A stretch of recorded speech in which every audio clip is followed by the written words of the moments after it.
Bonjour à toutes, bonjour à tous, bienvenue aux abeilles de Fred. Alors dans l'épisode d'aujourd'hui, quoi faire au rucher en décembre. Donc décembre, c'est un mois calme, mais très important pour nous les apiculteurs.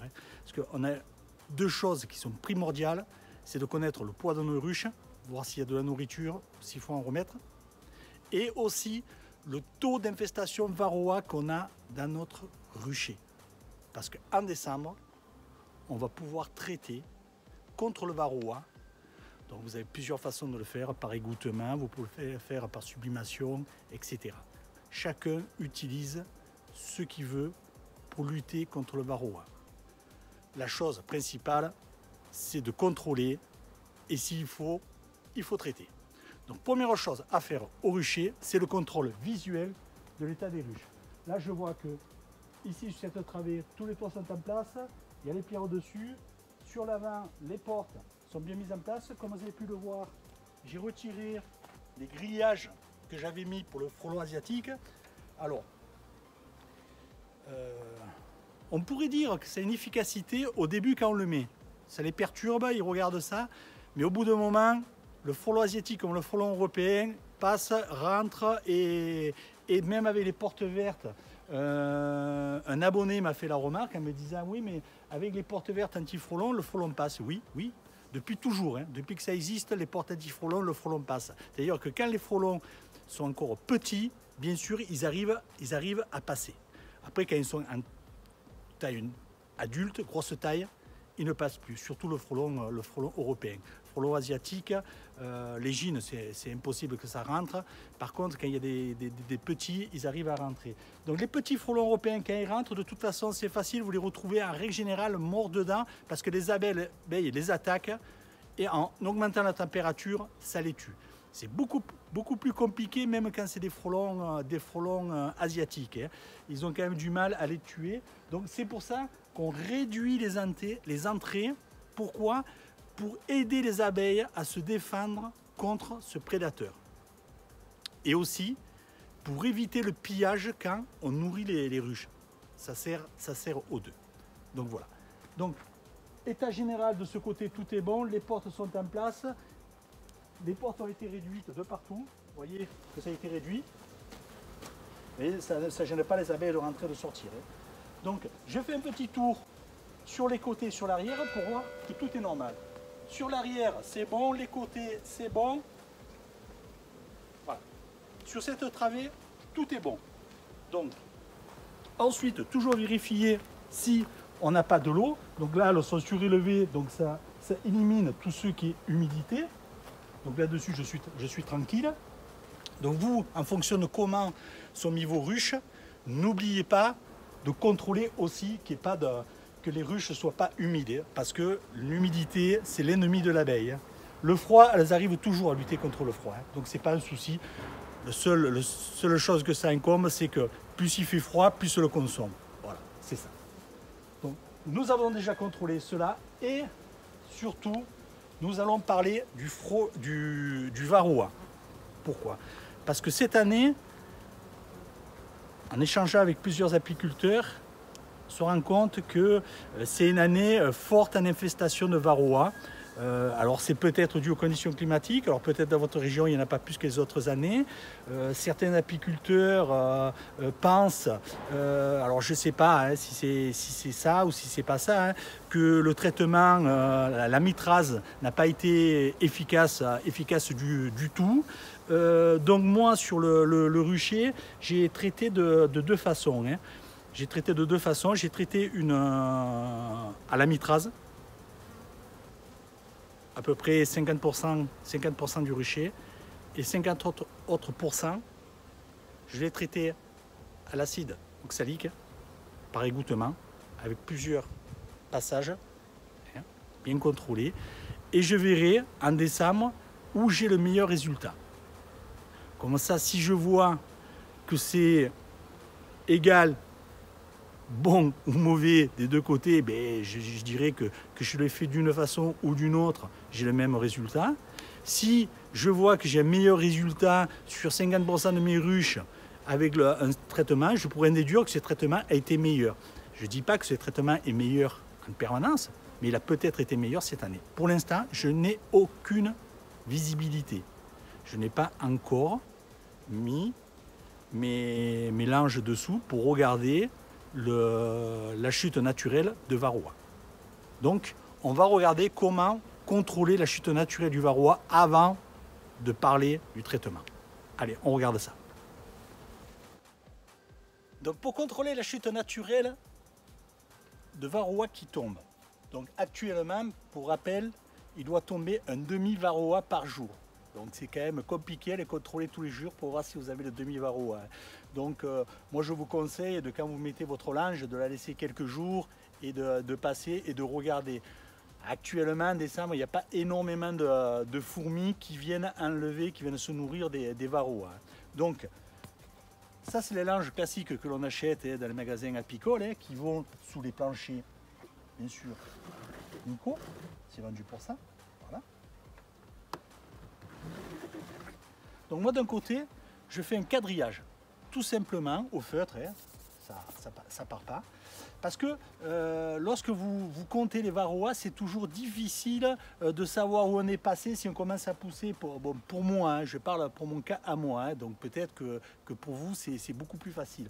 Donc ce que je fais, c'est que je compte un rectangle et après j'y suis et je note combien j'en avais dans le rectangle. Et puis j'avance comme ça, je suis tranquille et si je suis dérangé, je sais où j'en suis et je suis sûr de ne pas en oublier. Alors attention, si je fais un contrôle et que j'arrive à plus de 80 varroas, je ne compte plus, il y en a trop, je ne vais pas compter au varroa près qui est tombé pour être sûr de ce que j'ai. Entre un demi par jour et 50 ou même 20 ou 30, il y a une grosse différence. Donc à certains moments, s'il y en a trop, ça ne sert à rien d'aller faire un comptage précis. Enfin, ça c'est mon avis. Et si vous maintenant voulez faire un comptage précis, vous pouvez le faire. Donc, vous graissez cette partie. Pourquoi? C'est pour que le varroa reste collé dessus. Alors moi, je le fais avec de l'huile que l'on se sert en cuisine. Ça fonctionne très bien. Vous pouvez utiliser autre chose. Donc, je badigeonne ça avec un chiffon et ensuite, je la mets en place. Et je repasse 2 jours, 3 jours après pour venir contrôler. Alors, sur mes biruches, c'est le même principe. C'est le même principe. Donc, je prends un morceau que j'achète qui va normalement sur les planchers Nico. Je le coupe en longueur parce que c'est plus court sur les ruches que j'ai fait. Donc, et ensuite, hop, il vient de la même façon coulisser. Voilà. Et là, je suis au fond. Il vient coulisser pour que je puisse faire mon contrôle de chute naturelle de varroa. Ensuite, sur les ruches, hop, je bouge un petit peu. Ce que j'ai fait tout simplement sur les ruchettes polysirènes, c'est que je me sers des mêmes plateaux que pour les biruches. Je la soulève d'un côté, uniquement d'un côté, je l'incline et je le pose comme ceci. Et là, le plateau est à peu près ici. Donc il n'y a pas de souci, ça me prend bien tout mon grillage dessous et je peux faire mon comptage. Et quand je veux le récupérer, je fais la même chose. Je soulève, j'incline et je le retire. Voilà. Voilà comment moi j'effectue ce contrôle. Donc je vous ai dit tout à l'heure que c'était important de faire ce traitement en décembre. Pourquoi? Pour 2 raisons. La première, c'est que suivant le traitement que vous faites, moi je vais faire un traitement par égouttement. Donc ce traitement n'a efficacité que lorsqu'il n'y a pas de couvain ou que le couvain est très faible. En décembre, en règle générale, suivant les régions, vous avez une rupture de ponte. Nous, dans la région sud-est, suivant les endroits, on l'a pratiquement pas. Donc même quand on le fait, on peut avoir un petit peu de couvain, mais c'est faible. Donc ça marche aussi très bien. Donc ce traitement va fonctionner sur le varroa phorétique. C'est le varroa qui est déjà sur l'abeille. Et l'abeille va se dégager grâce à ce traitement. Donc si vous faites par égouttement, faites-le au moment où la température monte, pour quand vous ayez fini, qu'elles sont en train de se lécher, vous soyez sur le pic de température. De même, faites-le avec une eau tiède. Ne le faites pas à l'eau froide. On n'est pas là aussi pour refroidir les abeilles. Et quand vous ouvrez, il faut aller vite pour faire le traitement. Si vous voulez, j'en ferai un pour vous montrer. Mais bon, je pense que tout le monde l'a déjà fait ou sait le faire. Donc, le traitement en décembre. Regardez bien la météo, cherchez les journées. Il y a toujours en décembre une petite semaine qui est toujours plus chaude, qui a de belles journées, des nuits entre guillemets plus douces. C'est à ce moment-là qu'il faut le faire. Il ne faut pas aller le faire parce que le lundi, on annonce une belle journée le lundi.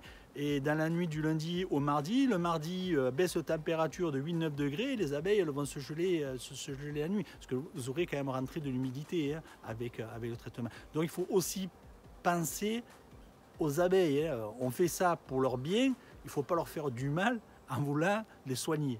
Donc voilà. Donc ce traitement en décembre est très important. Pourquoi? Parce que si vous avez une forte infestation de varroa à ce moment-là, quand la colonie va reprendre, ça va se multiplier.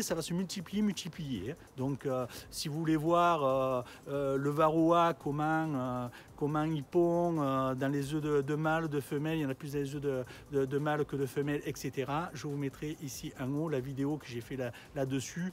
C'est toujours intéressant d'aller la regarder pour savoir, pour connaître un petit peu votre ennemi. C'est toujours plus facile de le combattre quand on connaît ses points faibles. Donc c'est pour ça que si vous n'avez pas la connaissance précise du varroa, je vous conseille de regarder la vidéo. Voilà. Donc voilà pour le varroa, la vidéo. Donc faible couvain ou pas de couvain, traitement normalement optimal. Il faut qu'on arrive à le faire chuter de façon à être au demi-varroa par jour, voire moins si c'est encore mieux. Mais à 10 varroa, vous n'êtes pas bon. Vous ne croyez pas que vous allez être bon. Quand la ponte va reprendre, ça va se multiplier, comme je viens de vous le dire. Et au printemps et à l'été, ça va être une infestation. Donc, bien suivre ça, être très vigilant et bien le faire.